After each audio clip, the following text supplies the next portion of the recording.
Olá, pessoal. Vocês perceberam como Deus tem usado pessoas, pequenas e grandes, crianças, jovens, adultos, idosos, para avisar que o fim está próximo?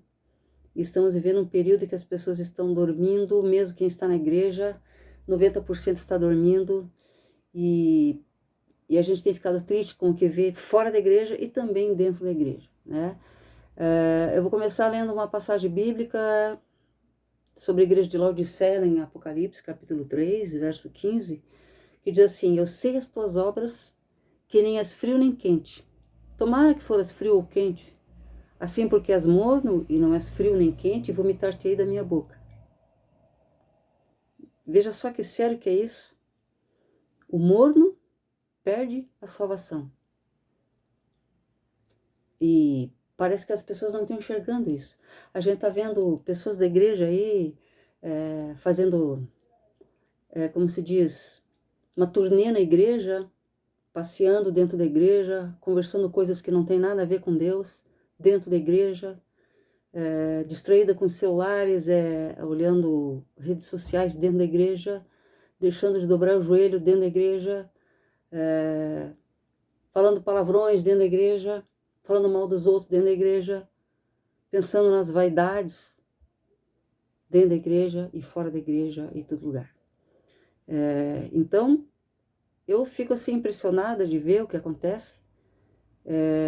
E as próprias pessoas que se consideram cristãos, etc., estão denegrindo a imagem dos próprios cristãos, né? Então, a Bíblia diz que ai daqueles por quem vieram os escândalos, e não é só escândalo de quem cometeu o escândalo, mas aquele que propaga o escândalo também fica condenado do mesmo modo como cúmplice do erro, né? Então, perde a salvação também, é o que a Bíblia diz, né?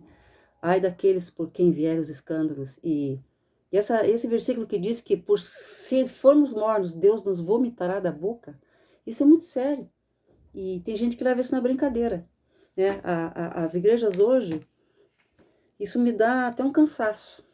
Eu fujo de igreja de festa, igreja que só faz festa, fujo, né? Tem igreja que hoje só pensa em festa.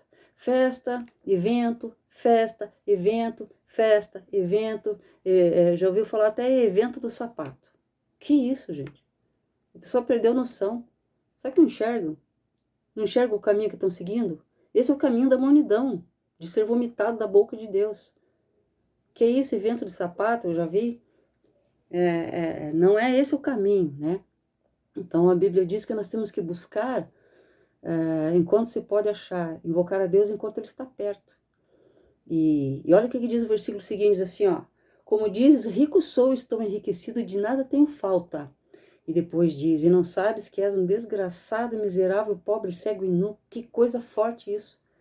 Rico sou, e é o que a igreja hoje é. Se a gente voltar 40, 50 anos atrás, a igreja não era rica como hoje, né? As igrejas eram igrejinhas de madeira, elas cambaleavam quando tinha culto muito forte. As pessoas não iam tão emprequetadas como hoje para a igreja.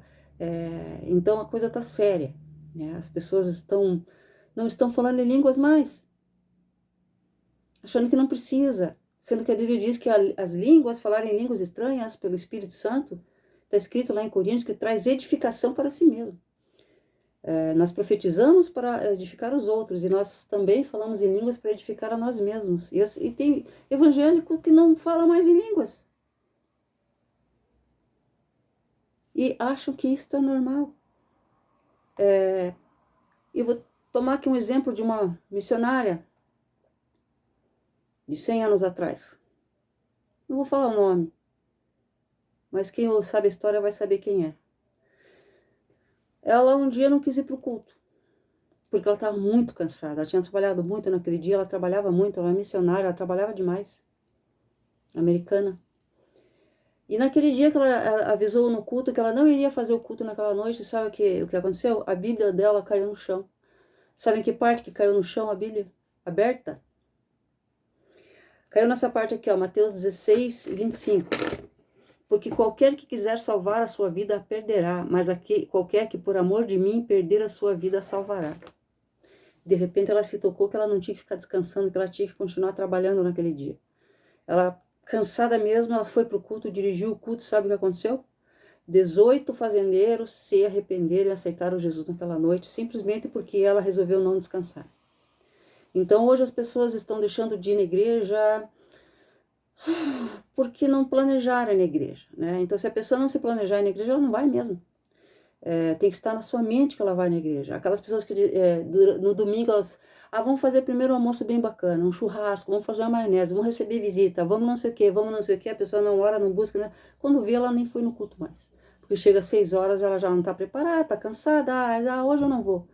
E é assim que está acontecendo, é a igreja morna, né? E a Bíblia diz que se nós quisermos guardar a nossa vida, nós a perderemos. Isso é muito sério. Por isso está escrito que tem pessoas que vão chegar naquele dia no arrebatamento que está prestes a acontecer.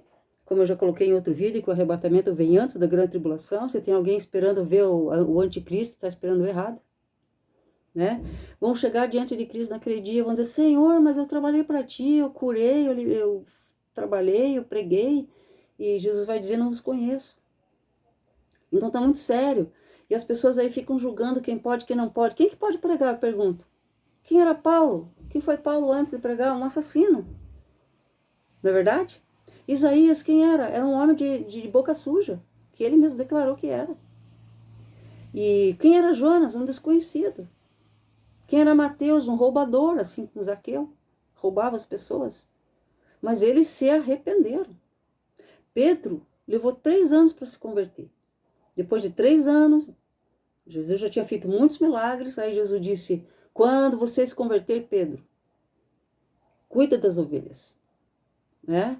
Então ele não tinha se convertido, mesmo depois de ver ressuscitar o Lázaro, depois de ver várias pessoas curadas, Pedro não tinha se convertido. Jesus disse: quando você se converter. Então nós temos que nos converter. E não ficar olhando se a pessoa fez isso, fez aquilo. A primeira grande pregadora da cidade de Samaria era uma mulher que casou 5 vezes.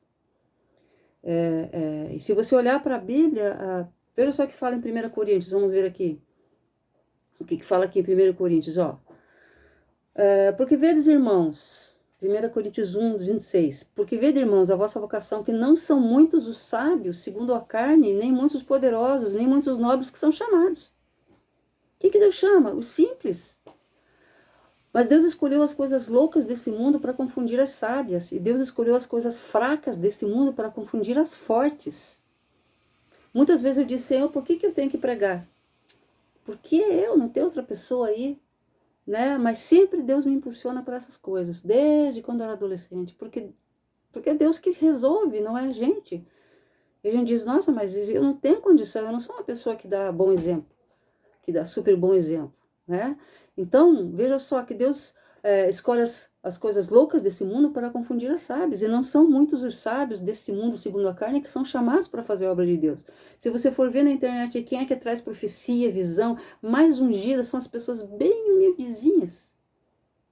E se você é daquelas pessoas que acha que tem que ir emperequetado demais para a igreja, que tem que fazer um monte de reunião social e chamar e dar flor e pagar a entrada, e você está no caminho errado. Não é assim que é para ser. As igrejas viraram clubes. E eu não gosto de igreja clube, detesto. Não gosto desse tipo de reunião social. Não é comigo.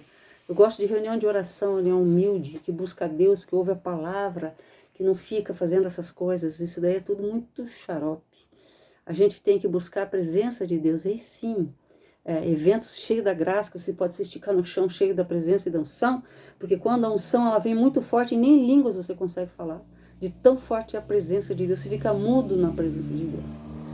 E tem pessoas aí, pastores, seja o que for, que não estão mais buscando como deveria, nem realizando milagre, nem expulsando o demônio, nem fazendo nada. Porque o demônio não se manifesta, o demônio normalmente se manifesta onde há o poder de Deus, porque ali ele não suporta, aí tem que expulsá-lo, né? Mas se está todo mundo trabalhando junto com ele, é claro que ele não vai se manifestar. Então, as igrejas estão precisando mesmo da unção mais, consagração e arrependimento. Vamos tomar o exemplo da escritora americana Mary Baxter, que muitos já devem conhecer, porque foi nos anos 70 que aconteceu. Ela foi até o inferno e foi até o céu, Deus levou ela. Por 30 dias levou no inferno, 30 noites, madrugadas levou ela no inferno. E depois 10 dias no céu, ela escreveu livros, né? E eu li esses 2 livros e outros ouvi em áudio também. Tem no YouTube para você ouvir a Divina Revelação do Céu e a Divina Revelação do Inferno. A Divina Revelação do Inferno é antes. E Deus disse para ela, ó, é para isso que você foi chamada. Para você falar sobre esse inferno. Porque as pessoas leem na Bíblia e elas não param para se tocar que o inferno ele é real e ele é muito real, né? E ali no livro, ela conta que ela esteve no inferno e pessoas que estão no inferno por coisas fúteis. Assim como se você der um copo d'água a um profeta por ele ser profeta, você recebe galardão de profeta, também se você tratar mal um profeta, você também vai receber a sua condenação. Mas então ali tinha pessoas, principalmente com essas 3 situações ali no inferno. Uma, falta de amor ao próximo, né? Sendo egoísta. A outra, junto à mesquinhez, né? Amor ao dinheiro. A outra é a mágoa, o ressentimento por uma pessoa que lhe fez alguma coisa muito ruim, principalmente questão de traição, falsidade, mentira, passar a pessoa para trás. Aí a pessoa não perdoa e ela vai para o inferno, e estava lá, e ela presenciou todas essas pessoas que estavam lá, que eram evangélicas, inclusive, pastores até que estavam lá, né? E uma outra situação que me chamou muita atenção foi uma situação de um homem ali, que era da igreja, inclusive evangélico, e alguém lhe pediu uma ajuda financeira. E ele disse, eu não vou ajudar porque o teu pai é um bêbado. Então ele resolveu não ajudar para dar uma lição no pai daquela pessoa. Você veja que aquela pessoa estava no inferno. Porque quando você faz algo para alguém, é como se você fizesse para várias pessoas. Porque você cometeu um erro. É como um bandido, tá? Ele assaltou um banco. Ele viveu 50 anos, 40 anos, ele viveu certinho. Mas um dia ele assaltou um banco. O que acontece com ele? Ele vai para a cadeia.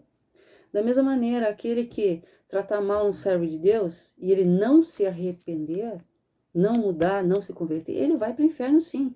E o inferno é real. E aí a pessoa acha, porque ela está há tantos anos na igreja, ela vai na igreja, ela ora, ela busca, ela canta, e isso traz salvação? Não. Quem traz salvação é Cristo pelo nosso arrependimento nosso, um arrependimento e mudança de vida, né? Então, essa situação, às vezes a pessoa pensa, não, tá, tudo bem. Tinha até uma situação lá assim, seguinte. Um pastor que estava lá no inferno porque ele tinha largado o seu pastorado e foi para a área política, né? Eu não tenho nada contra essas coisas. Eu estou dizendo o que foi ali vivenciado, né? E daí diz assim que ele não foi chamado para ficar entre os reis. Foi essa a expressão que foi usada por Jesus. Então significa isso, mais pessoas que foram até o inferno e voltaram contam as mesmas histórias. Várias pessoas que foram, né? Contam exatamente as mesmas histórias. Então nós temos que tomar cuidado porque a pessoa está se distanciando tanto de Deus e tão envolvida com outras coisas, não está envolvida com oração, com pregação, com intercessão, etc., mas está envolvida com outras coisas. Então vamos voltar para o versículo de Mateus 16, 25. Qualquer que quiser salvar a sua vida, a perderá, mas qualquer que por amor de mim a perder, a salvará. Então, vamos tomar esse exemplo aí, né? E outra coisa, hoje as pessoas estão se afastando muito fácil da igreja, muito fácil, né?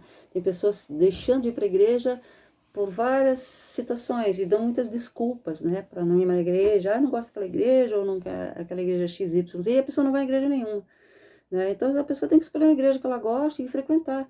Mas lá tem muito defeito. Que claro, se não tiver defeito naquela igreja, quando você chegar, o defeito chegou, né? Porque todos nós temos defeito. Então essa conversa fiada do tem muito defeito lá, eu não vou, é uma arrogância, né? Tem defeito lá e em mim tem muito mais defeito do que lá, óbvio, né? Então a gente tem que entender isso, que a gente tem que continuar a nossa batalha, né? Aqui na terra, intercedendo, orando, buscando, pregando e fazendo aquilo que tem que ser feito. E tem que acordar, igreja, tem que acordar, tá? Tem que acordar, tem que interceder, tem que dobrar o joelho, tem que ir na igreja, tem que deixar de lado essa futilidade, sabe? Não é tempo de festa. Não é tempo de festa, é tempo de arrependimento, de colocar a igreja a dobrar o joelho. Tem gente que quer a igreja só cheia, mas não é a igreja consagrada. Não é só a igreja cheia, é a igreja consagrada. Adianta encher lá, colocar 500 pessoas e 300, 400 são perdidas. né? É melhor colocar lá 50 pessoas que 49 pelo menos são salvas, é melhor essa proporção. Então, nós temos que entender que as coisas com Deus é sim ou não, não é meio termo, tá? O meio termo é o morno, como fala Apocalipse 3, que Deus nos vomitará da boca se a gente for morno. Então aí as pessoas estão arrumando muita desculpa para não servir a Deus. Coloca a culpa nos pastores, coloca a culpa no sistema, coloca a culpa não sei quem, não sei quem. E em Hebreus está bem claro dizendo: não deixe a sua congregação, como é costume de alguns, principalmente quando vai chegando aquele dia. Não é para deixar a igreja, não é para deixar a reunião com os irmãos. Ah, mas a Jesus, ele vivia nas casas. Claro, ele foi expulso do templo, aí eles eram expulsos e tiveram que fugir. Eles tiveram que fugir, tanto que tem a igreja, as 7 igrejas do Apocalipse na Ásia. Por quê? Eles fugiram ali da região de Jerusalém, foram lá para cima, que hoje é a Turquia, né? Então eles tiveram que fugir. Isso, eles foram obrigados a fugir e se esconder nas casas. Eles faziam reuniões nas casas. Mas hoje ainda não vai demorar muito, mas ainda temos a liberdade na igreja. Enquanto a porta está aberta, vá, dá apoio aos pastores, tá? E tem outra coisa aí que o diabo tem lutado muito, que é para as pessoas não darem dízimo e oferta e não frequentar a igreja, tá? Ah, aquela conversinha fiada, ele vai gastar no que não deve. Onde que está escrito isso daí? Está dizendo que eu devo levar, aonde que eu vou levar o dízimo? A um lugar, uma igreja que prega o evangelho genuíno, que Jesus salva, cura, que Jesus batiza, que Jesus voltará, é uma igreja que acredita no poder do Espírito Santo, é nesse tipo de igreja, né? Não é outro lugar. E ali você vai escolher uma que você queira, que você vai se sentir bem, você vai levar ali o seu dízimo e vai ajudar aquela igreja a manter a porta aberta. O que mantém a porta aberta das igrejas? Dízimo. Por isso que o diabo tem lutado contra dízimo. E tem cristãos que já não dão dízimo mais e nem oferta. E se dizem cristãos e não colaboram com a obra de Deus. Por isso que a sua vida não dá certo. A sua vida, um dia tá bom, um dia tá ruim, um dia tá bom, um dia tá ruim. E perde, fica doente, perde as coisas, perde emprego, estraga isso, estraga carro, estraga aquilo. Então nós temos que entender que nós temos que ser fiéis no dízimo. Dízimo é 10ª parte. Oferta é aquilo que você quiser. Mas o dízimo é dessa. Ah, mas é muito. Então tá bom, não dê, não é obrigado. Mas a Bíblia diz que podemos fazer prova com Deus. Como que se prova? É a única situação que Deus permite a prova, é na área do dízimo, né? Fazer prova de mim, se eu não os abrir a janela do céu. Então você pode propor, eu vou dar o dízimo na igreja cristã ali, né? E quero ver a bênção na minha vida. Dou 3 meses para ver a bênção e você vai ver as coisas acontecer. É assim que funciona, tá? Então, uma coisa muito importante. Deixa de ser mono, se acaso você é, claro. Né? Tem pessoas que oram, jejuam, buscam, intercedem, pregam, fazem a obra de Deus, ajudam os necessitados, né, etc, etc. E os necessitados, como a Bíblia diz, primeiro os da casa. Nós devemos ajudar da nossa família, segundo do povo da igreja, terceiro os de fora. É assim que está escrito. Primeiro os domésticos da fé, né? Não é o contrário. Então, primeiro eu vou ajudar minha casa, minha família. Se minha família está bem, eu ajudo o pessoal da igreja. Se a igreja está bem, eu posso ajudar Deus de fora. É essa a sequência que Deus nos permite, que nos dá a função. Claro, você vai ajudar quem você puder, né? E é assim que funciona. Nós temos que abrir a mão para ajudar a quem realmente necessita também. Isso faz parte do cristianismo, né? E a Bíblia fala também sobre ajudar os órfãos e viúvas. Hoje em dia estão massacrando muitas viúvas por aí, né? Eu sou viúva, mas não é o meu caso aqui, né? Mas existem viúvas abandonadas, órfãos abandonados, e as pessoas passam como se nada estivesse acontecendo, né? E nós temos que entender que e a Bíblia fala sobre órfãos e viúvas, né? E sobre o estrangeiro também, tratar bem eles. Isso daí é um mandamento, né? E tem pessoas que são cruéis, né? Cruéis com eles, cruéis com os animais também. A Bíblia fala que o justo cuida bem dos seus animais e o ímpio não. Né? Então isso também tem a ver. A pessoa, se quiser mostrar a sua bondade, tem que ver também como ela trata os animais, né? Tudo isso é incluído, né? Um pacote só cristão daquele que é convertido, né? Que ele vai fazer o bem àqueles que estiverem ao seu redor. Ok, pessoal? Tem muito mais para falar, mas depois eu faço outro vídeo.